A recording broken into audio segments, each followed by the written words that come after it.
19대 대통령으로 문재인 후보가 당선되면서 후보 시절 내세웠던 반값 등록금 공약이 다시금 주목받고 있습니다. 그동안 등록금 인하를 위한 정부와 교육부의 노력은 계속됐지만 그에 대한 반응은 싸늘했는데요. 이에 문재인 대통령은 국가장학금에 재정을 추가로 투입할 계획이라고 밝혔습니다. 김지은 기자가 보도합니다.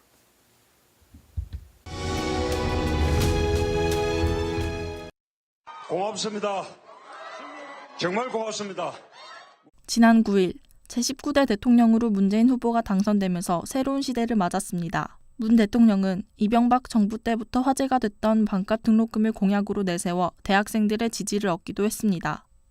학생들 입장에서는 학비 자체가 많이 비싸다 보니까 장학금을 타기도 어렵고 장학금을 탄다고 해도 남는 액수가 크기 때문에 부담이 많이 됩니다. 그리고 전 정부에서 비슷한 제도를 얘기했던 것 같은데 그때도 흐지부지하게 넘어가서 많이 안타까웠습니다. 등록금 인하를 위한 정부와 정치권의 노력은 지속돼 왔습니다.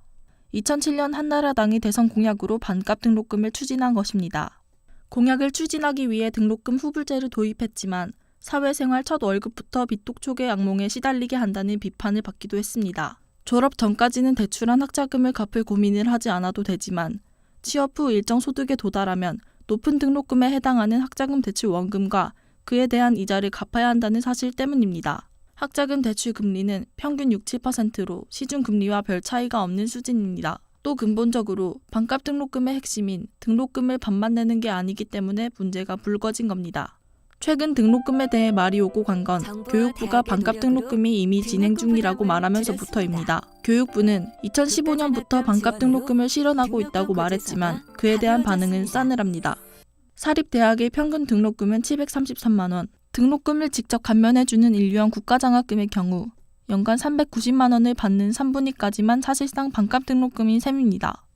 4분위 이상의 경우 장학금을 받기는 하지만 연간 지원액이 사립대 등록금에 반이 묻히지 못해 무늬만 반값 등록금이라는 비판이 제기되는 겁니다.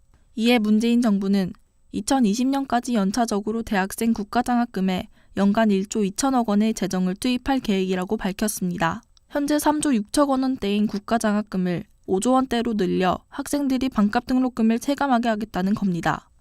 재정을 추가 투입할 경우 혜택 제외 계층이었던 4, 5, 6, 7분위까지 반값 등록금 지원이 가능하게 됩니다.